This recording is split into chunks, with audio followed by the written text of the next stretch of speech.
हूँ फातिमा। आज हम कंटिन्यू करेंगे क्लास 12 फिजिक्स का chapter 2 which is electrostatic potential and capacitance. तो हम लोग ने कंप्लीट कर लिया है इस यूनिट को पोटेंशियल तक, और अब हम लोग स्टार्ट करेंगे व्हाट इज कैपेसिटेंस, कैपेसिटी क्या होती है, कैपेसिटर्स क्या होते हैं, और आगे जितना भी फर्दर टॉपिक्स हैं इसके। तो बेसिकली पूरा ओवरऑल हम लोग कैपेसिटेंस से स्टार्ट करेंगे। तो चलिए स्टार्ट करते हैं। What is electrical capacitance? Electric capacitance क्या होती है? Capacitance of a conductor is the ability of it to store और hold charge when voltage is applied across it. मतलब बेसिकली जो कैपेसिटेंस होती है किसी कैपेसिटर की, वो एबिलिटी होती है उस कैपेसिटर की टू होल्ड चार्ज। ठीक है, मतलब basically capacitance is the ability of something to hold charge. अब हम लोग बात कर सकते हैं कंडक्टर की, यहाँ पे कि जो एबिलिटी है कंडक्टर की to hold charge, it is called capacitance. ठीक है, होल्ड या स्टोर चार्ज को हम कैपेसिटेंस बोलते हैं। और एक हमारा होता है स्पेशली, एक डिवाइस होता है स्पेशली टू होल्ड चार्ज, वो होता है हमारा, उसको कैपेसिटर बोलते हैं। तो कैपेसिटर क्या करता है इट बेसिकली स्टोर्स चार्ज। तो क्या हो गया हमारा capacitance? Capacitance is the capacity of a capacitor to hold charge, हम लोग ये भी बोल सकते हैं, या फिर हम लोग बोल सकते हैं capacitance of a conductor. Capacitance conductor की कैपेसिटेंस की बात कर रहे हैं यहाँ पे।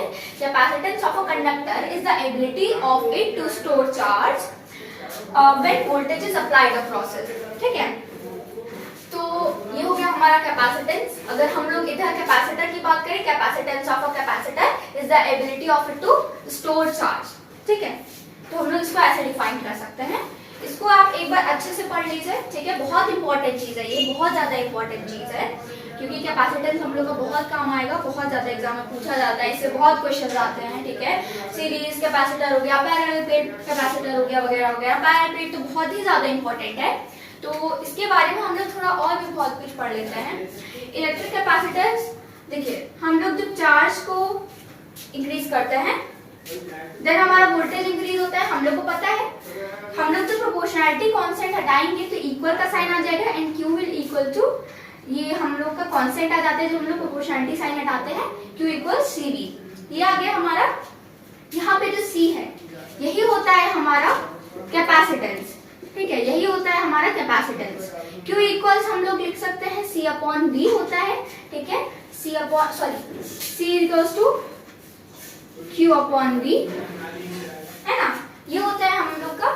तो यानी हम लोग जितना ज्यादा चार्ज जितने कम वोल्टेज में दे, दैट इज कैपेसिटेंस, है ना। जितना कम वोल्टेज में हम लोग जितना ज्यादा चार्ज दे रहे हैं, दैट इज हम लोग का कैपेसिटेंस, है ना। तो हम लोग कम वोल्टेज में ज्यादा चार्ज देंगे तो कैपेसिटेंस अच्छी होगी, और ज्यादा वोल्टेज में हम लोग कम चार्ज देंगे तो कैपेसिटेंस हम लोग की ऑफ कोर्स बुरी होगी। ठीक है, तो कितना हो गया हम लोग का। हम लोग एसआई यूनिट पढ़ लेते हैं। एसआई यूनिट क्या होती है इसमें? एसआई यूनिट होती है हम लोग की Q equal CV, C equal Q upon V। Q क्या है हमारा? Q का हम लोग को पता है इट इज कूलम, वोल्ट का तो वोल्ट ही होता है, तो volt inverse. C V inverse भी हो सकता है, लेकिन एसआई यूनिट जो होती है हमारी, वो होती है इसकी फैरेड। फैरेड क्यों होती है? माइकल फैराडे, इनके ऊपर पूरा जो हमारा ईएमआई वाला चैप्टर है वो पूरा इन्हीं के ऊपर बेस्ड है, माइकल फैराडे। तो उनके ऑनर में ये एसआई यूनिट कैपेसिटेंस की रखी गई है फैरेड। ठीक है, और हम लोग इसके डायमेंशन निकाल लेते हैं। डायमेंशन कुछ यहाँ पे निकाल लेते हैं हम लोग। डायमेंशन निकालना बहुत ही ज्यादा इजी होता है। Basically C equals Q upon V, Q equals देखिए 80 हो जाएगा ये। ठीक है, और V का क्या हो सकता है? देखिए ये हो जाएगा हमारा वर्क का जो फॉर्मूला होता है वो हम लोग यूज कर सकते हैं। तो वर्क के फॉर्मूले से ये हो जाएगा हमारा M/2T-2, और नीचे आ जाएगा हमारा 80, क्योंकि वर्क अपॉन चार्ज हो जाता है हमारा V, right. Work upon charge हो जाएगा, तो इसीलिए वर्क का डायमेंशन और चार्ज का डायमेंशन ये हो जाएगा हमारा a²t², right. a²t² upon ml2 t-2, ये हो गया हमारा, ये हमारा इसका डायमेंशन हो गया कैपेसिटेंस का। तो इलेक्ट्रिक कैपेसिटेंस अच्छे से पढ़ लीजिए, इसका क्या क्या डायमेंशन है। Q is directly proportional to V, proportionality का साइन हटेगा तो इक्वल का साइन आएगा, Q Q इक्वल CV हो जाएगा हमारा, बिकॉज C इज कैपेसिटेंस है, C equals Q upon V हो गया। CV इनवर्स इसका हम लोग निकाल सकते हैं, CV इनवर्स का यूनिट होता है, लेकिन SI यूनिट होता है फैराड। फैराड क्यों? क्योंकि माइकल फैराडे के ऊपर इसको रखा गया, माइकल फैराडे के ऑनर में, ठीक है। और डायमेंशंस के हम लोग निकालिए Q अपॉन V करके a square t square upon mn2 t minus 2। चलिए फर्दर हम लोग इसको कंटिन्यू करते हैं। तो हम लोग ने क्या क्या पढ़ लिया है? इलेक्ट्रिक कैपेसिटेंस होती है the ability of conductor to hold charge, hold या स्टोर चार्ज, ठीक है। ये होती है हमारी capacitance in the simplest words. अब हम लोग क्या देखने जा रहे हैं, किसी भी सब्सटेंस की, किसी भी कैपेसिटर की या किसी भी कंडक्टर की एक कैपेसिटी क्यों होती है? क्यों वो एक specific amount of charge he hold क्यों कर सकता है ना? तो उसके बहुत रीजंस होते हैं। देखिए, अगर हम लोग कोई कैपेसिटर लें और लेट्स से कंडक्टर लें, कंडक्टर पे बात करते हैं अभी। अगर हम लोग कोई कंडक्टर लें और कंडक्टर का एरिया कम है और उसके ऊपर हम लोग चार्ज स्टोर करवाएं, ठीक है, तो एक टाइम आएगा कि उसका एरिया, उस पे उतना चार्ज नहीं हो पाएगा, ठीक है, और उसका जो एरिया है पूरा चार्ज से भर जाएगा। तो देखिए, हम लोग को पता है Q is directly proportional to V, हम लोग ने अभी अभी बिल्कुल किया है, यानी हम लोग जितना चार्ज स्टोर करेंगे उतना पोटेंशियल इंक्रीज होगा। और ये जो पोटेंशियल है हम लोग पढ़ चुके हैं पहले, higher potential travels to lower potential, right. Higher से लोअर में जाना चाहता है ये पोटेंशियल हमेशा। तो यानी अगर हम लोग चार्ज इंक्रीज कर रहे हैं, किसी कंडक्टर पे हम लोग चार्ज इंक्रीज कर रहे हैं, तो उसका पोटेंशियल इंक्रीज होगा, यानी हायर पोटेंशियल में चला जाएगा and it will want to go to lower potential, वो लोअर पोटेंशियल में जाना चाहेगा। तो जब वो लोअर पोटेंशियल में जाना चाहेगा तो जिस भी सरफेस के साथ वो कंडक्टर कांटेक्ट में होगा उसके ऊपर वो क्या कर देगा? डिस्चार्ज कर देगा, ठीक है, अपने चार्जेस को डिस्चार्ज कर देगा, ठीक है। तो हम लोग का जो कैपेसिटेंस होता है वो किन किन चीजों पर डिपेंड करता है? फर्स्ट चीज इज एरिया, एरिया ज्यादा होगा तो कैपेसिटेंस ज्यादा होगी, ठीक है। The more the area is, या फिर हम लोग लिख लेते हैं मोर एरिया इक्वल्स मोर कैपेसिटेंस, ठीक है, जितना ज्यादा एरिया होगा उतना ज्यादा कैपेसिटेंस होगी। फिर आ जाता है हम लोग का डिस्टेंस, डिस्टेंस किस चीज का? देखिए, हम लोग के पास एक अभी हम लोग पढ़ेंगे पैरेलल प्लेट कैपेसिटर होता है ना, तो इन दोनों की प्लेट के बीच का डिस्टेंस की बात हो रही है, अभी हम लोग पढ़ेंगे इसके बारे में। अभी आप ये देख लीजिए, डिस्टेंस बिटवीन प्लेट्स, है ना, डिस्टेंस बिटवीन प्लेट्स, यानी जितना ज्यादा मोर डिस्टेंस होगा उतना कम कैपेसिटेंस होगा। क्यों होगा ये भी जान लेते हैं अभी। मोर डिस्टेंस इक्वल्स लेस कैपेसिटेंस, है ना, जितना ज्यादा डिस्टेंस होगा उतना कम कैपेसिटेंस होगा, ठीक है, जितना ज्यादा डिस्टेंस होगा उतना कम कैपेसिटेंस होगा। क्यों? क्योंकि जितना ज्यादा डिस्टेंस होगा इलेक्ट्रिक फील्ड उतना ज्यादा वीक होगी और उतना ज्यादा वीक होगी, इसलिए उतना कम कैपेसिटेंस होगा।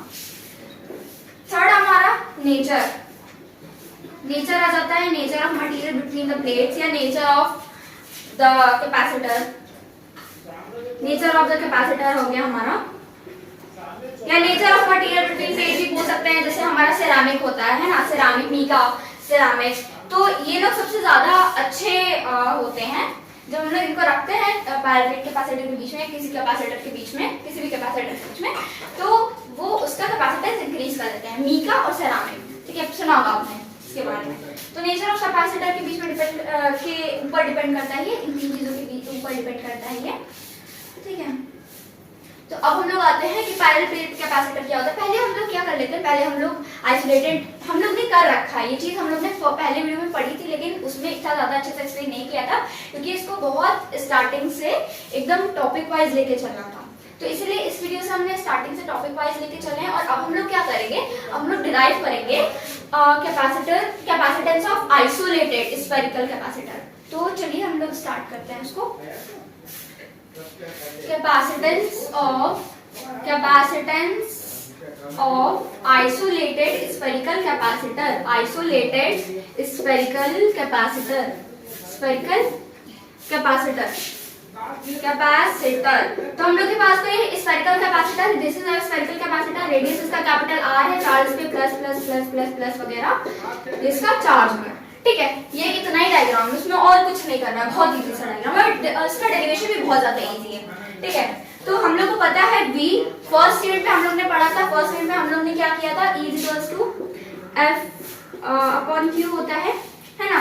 तो ऐसे करके हम लोग ने निकाला था, यहाँ पे कूलम्ब्स रखा था, इलेक्ट्रिक फील्ड निकाली थी, और फिर हम लोग ने वोल्टेज वगैरह निकाला था, तो सॉरी पोटेंशियल निकाला था। और जो पोटेंशियल था फर्स्ट चैप्टर में हम लोग ने कैसे निकाला था, पोटेंशियल हम लोग का था KQ/R, ठीक है। इलेक्ट्रिक फील्ड में क्या था, इलेक्ट्रिक फील्ड में होता है हमारा R², और फोर्स में भी R² होता है, लेकिन पोटेंशियल में R होता है, ठीक है। ये ध्यान में रखने वाली बात है, पोटेंशियल में R होता है। फोर्स का क्या होता है, KQ1 Q2/R², इलेक्ट्रिक फील्ड का KQ/R², और इसका क्या होता है KQ/R, ठीक है। और हम लोग जब potential energy, electrostatic potential energy पढ़ेंगे तो U = K1 Q2/R होता है उसका। तो V = KQ/R, ठीक है। K हम लोग को पता है, हम लोग बहुत बार पढ़ चुके हैं, K is 1/nothing but 1/4πε0, ठीक है, जिसकी वैल्यू होती है 9 × 10⁹, ठीक है। V = KQ/R।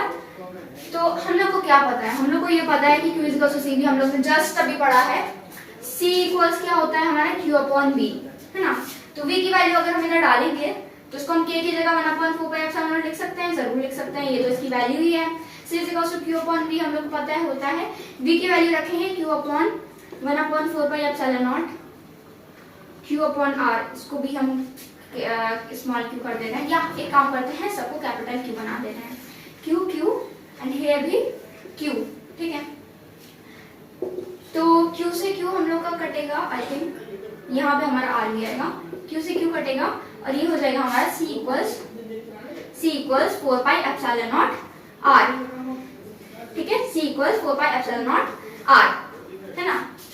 तो इलेक्ट्रिक कैपेसिटेंस हमारी फॉर आइसोलेटेड स्फेरिकल कैपेसिटर होती है 4πε0 R। किस चीज पे डिपेंड कर रही है, देखिए ε0 नेचर ऑफ द कैपेसिटर, और किस पे डिपेंड कर रही है, रेडियस, यानी डायमेंशंस पे कैपेसिटेंस डिपेंड करती है ना। इट डिपेंड्स ऑन डायमेंशंस, यानी लेंथ कैसी है, अगर हमारा स्फेरिकल कैपेसिटर है तो रेडियस कैसा है, पैराप्लेट कैपेसिटर है तो उन दोनों के बीच का डिस्टेंस कैसा है ना, और कितना बड़ा कैपेसिटर है ना, इन सब चीजों पे डिपेंड करती है, और नेचर पे डिपेंड करती है, एरिया वगैरह वगैरह इन सब चीजों पे डिपेंड करती है। अब उसमें एडिशन में लिख लीजिएगा जहाँ पे लिखा है कि किस चीज पे डिपेंड करती है, it also depends on dimensions, है ना। डिमेंशंस पे भी डिपेंड करती है कैपेसिटेंस, है ना। तो C = 4πε0 R, ये हमारा किसके लिए हो गया, आइसोलेटेड स्फेरिकल कैपेसिटर के लिए हो गया। हम लोग की कैपेसिटेंस होती है, इट कैन बी 100 माइक्रोफैरेड, मिलीफैरेड, ठीक है।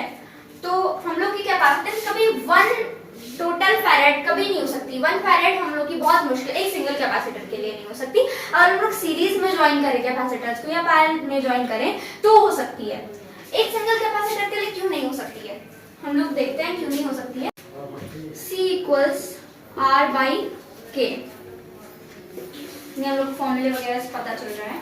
C = R/K, तो अगर हमारी कैपेसिटेंस 1 फैरेड हो जाती है तो रेडियस अपॉन हमारा ये हम लोग को पता है कितना होता है, 9 × 10⁻, कूलम्ब्स कांस्टेंट बेसिकली 9 × 10⁹ होता है। तो यानी R = क्या हो जाएगा हमारा 9 × 10⁹ मीटर। यानी अगर हम लोग का 1 फैरेड कैपेसिटेंस चाहिए, अगर हम लोग को कोई बॉडी चाहिए जो 1 फैरेड कैपेसिटेंस स्टोर कर पाए, तो रेडियस उसका कितना चाहिए होगा, 9 × 10⁹ मीटर। अब ये कॉमन सेंस वाली बात है, इतना बड़ा रेडियस कहाँ से लाए इंसान, है ना, कहाँ से लाए इंसान इतना बड़ा रेडियस। अर्थ का रेडियस कितना होता है, रेडियस ऑफ अर्थ, अर्थ का रेडियस कितना होता है 6400 किलोमीटर, यानी 6.4 × 10⁻, आई थिंक 4 मीटर होता है, 6.4 × 10⁻4 मीटर। अब ये 4 है ना, ये 6.4 × 10⁻4 मीटर, और ये इतना बड़ा रेडियस 9 × 10⁹ मीटर, कहाँ से लाएगा इंसान इतना बड़ा रेडियस का, है ना।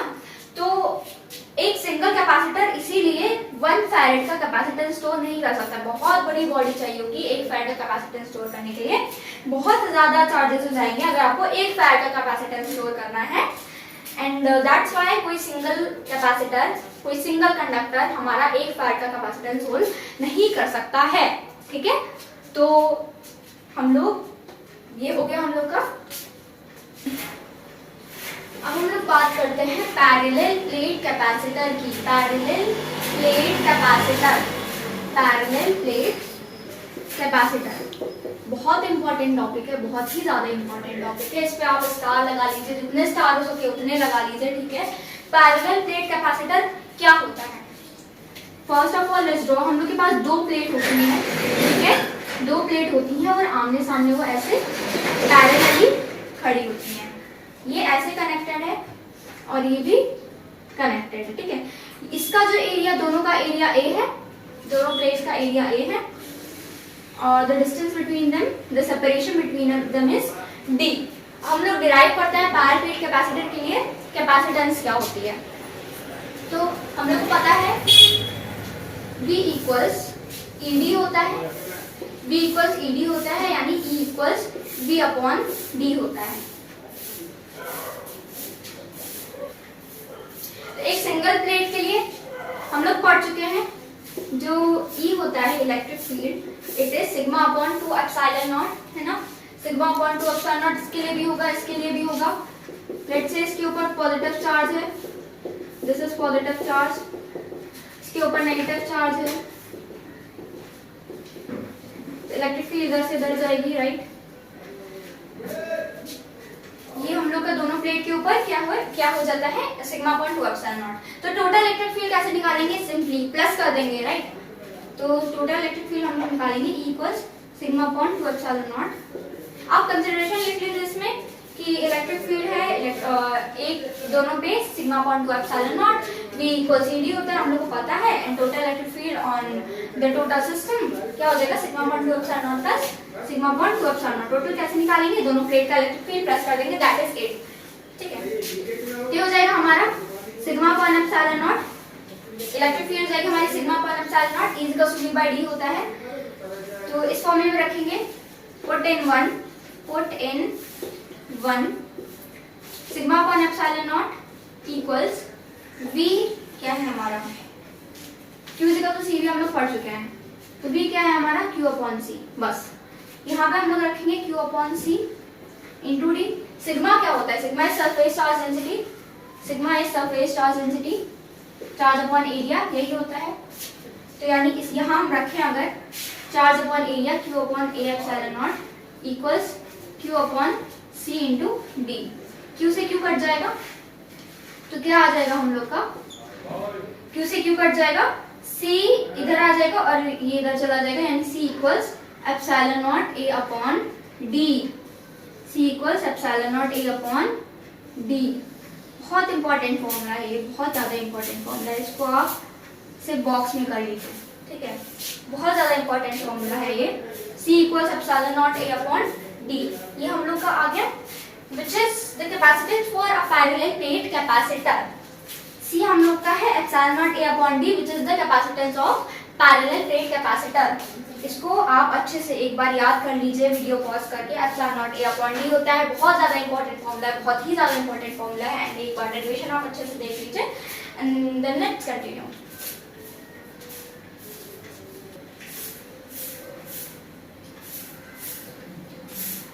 तो इलेक्ट्रिक कैपेसिटेंस हम लोग देखते हैं, अगर हम लोग सीरीज में कॉम्बिनेशन कर रहे हैं ऑफ द कैपेसिटर, ठीक है, इधर लिख लेते हैं combination of capacitor, combination of capacitors, combination of capacitors, series combination, series combination, series combination, series combination, ठीक है। सीरीज कॉम्बिनेशन में हम लोग के कैपेसिटर्स ऐसे लगे हुए हैं, ठीक है, ये इधर कनेक्टेड है, ये इधर कनेक्टेड है, ये इस पे चार्ज हो जाएगा Q Q Q, क्योंकि क्यों कर रहे हैं हम लोग, सेम क्यों कर रहे हैं, वो इसलिए क्योंकि जो चार्ज होता है इन सीरीज, हम लोग पहले पढ़ चुके हैं, जो चार्ज होता है सीरीज में वो सेम होता है, और पैरेलल में क्या होता है, पोटेंशियल सेम होता है। सीरीज में चार्ज सेम होता है, पैरेलल में पोटेंशियल सेम होता है, इसलिए हम लोग चार्ज को Q ले रहे हैं। C1 C2 C3 सब पे चार्ज सेम होगा, और जो कैपेसिटेंस हो जाएगी इस पे C1, इस पे C2, इस पे C3 और सो ऑन, ठीक है। सीरीज कॉम्बिनेशन में ये हो गया। अब हम लोग इधर टोटल पोटेंशियल लें तो क्या होगा, वो टोटल पोटेंशियल क्या हो जाएगा, V1 plus V2 plus V3 plus so on, ठीक है। तो V1 plus V2 plus V3 plus so on. ये हम लोग को पोटेंशियल हो जाएगा पूरा, अगर हम लोग प्लस करें तो टोटल पोटेंशियल आ जाएगा। V क्या है हमारा, V क्या है हमारा, it is Q upon C total. VT हमारा Q अपॉन C टोटल, और इसके लिए क्या हो जाएगा, Q upon C1 plus Q upon C2 plus Q upon C3 हो जाएगा, ठीक है। Q upon C1 plus Q upon C2 plus Q upon C3। Q upon, देखिए Q सब में सेम है, यानी यहाँ पे Q आ जाएगा 1 अपॉन Ct, यहाँ पे हम Q अलग से ले लें और इसमें Q कॉमन ले लें, 1 upon C1 plus 1 upon C2 plus 1 upon C3। ये हो जाएगा, बहुत इजी है, ठीक है। 1 upon C1 1 upon C2 1 upon C3, Q से Q कट जाएगा, 1 अपॉन Ct इक्वल्स क्या आ जाएगा हमारा, 1 upon C1 plus 1 upon C2 plus 1 upon C3। ये आ जाएगा हमारा 1 अपॉन Ct, यानी ये टोटल कैपेसिटेंस हो गई इन अ सीरीज कॉम्बिनेशन, ठीक है।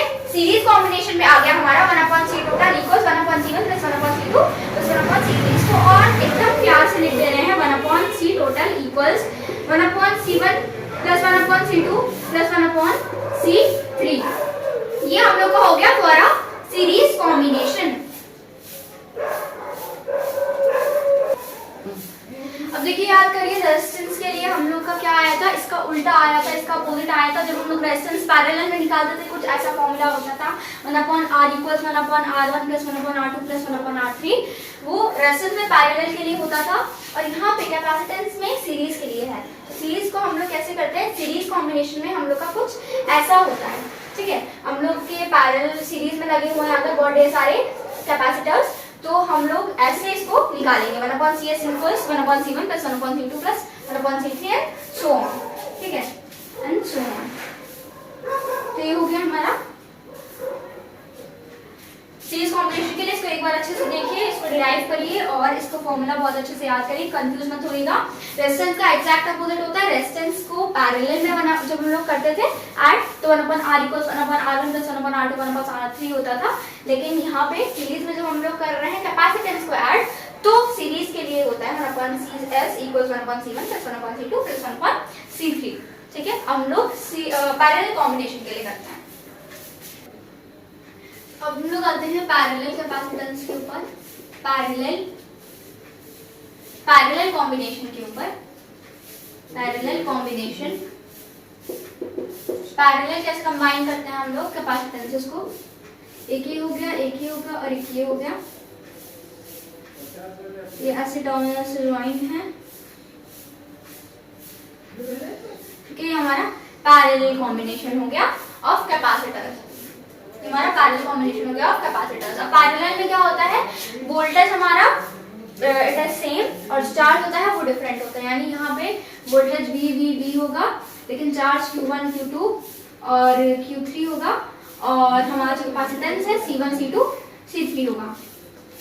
तो हम लोग इसको कैसे निकालेंगे, पहले हम लोग ने जो सेम नहीं था उसको सम कर दिया था, और जो सेम था उसको कॉमन लेके हम लोग ने सीरीज का निकाल दिया था। अब पैरेलल कॉम्बिनेशन में भी हम यही करेंगे। तो सेम क्या नहीं है, क्या चीज सेम नहीं है, चार्ज सेम नहीं है, यानी Q टोटल इक्वल्स, इसको सम अप कर देंगे हम लोग सारे पैरेलल कैपेसिटेंसेस के लिए, Q3 प्लस सो ऑन। तो Q टोटल हमारा हो जाएगा Q1 plus Q2 plus Q3 and so on. अब Q इक्वल C भी होता है, हम लोग को इतना तो पता है, तो C टोटल V हो जाएगा इक्वल्स C1 भी प्लस C2 भी प्लस C3 भी। अब जो हमारा सेम है उसको हम लोग कॉमन ले लेते हैं, तो CT भी equals C1 plus C2 plus C3 into V से V कट जाएगा, और ये आ जाएगा हमारा CT equals C1 plus C2 plus C3। यानी हमारा पैरेलल कॉम्बिनेशन के लिए क्या हो गया, पैरेलल के लिए हम लोग CT लिख दे रहे हैं C1 plus C2 plus C3 and so on. ये हम लोग का पैरेलल के लिए हो गया। एक बार हम लोग अच्छे से लिखते हैं, सीरीज के लिए क्या था, सीरीज के लिए था 1 upon CS equals 1 upon C1 plus 1 upon C2 plus 1 upon C3। और पैरेलल के लिए क्या है, पैरेलल के लिए है हमारा C1 plus C2 plus C3। तो हम लोग ने कॉम्बिनेशन पढ़ लिया है। जब हम लोग का सीरीज में कैपेसिटर्स कनेक्टेड होते हैं तो क्या होता है, और जब हम लोग के पैरेलल में कैपेसिटर्स कनेक्टेड होते हैं तो क्या होता है। आज के लिए हम लोग इतना ही ध्यान देते हैं, आगे के जितने भी टॉपिक्स हैं वो नेक्स्ट वीडियो में करेंगे। Thank you for watching, keep learning.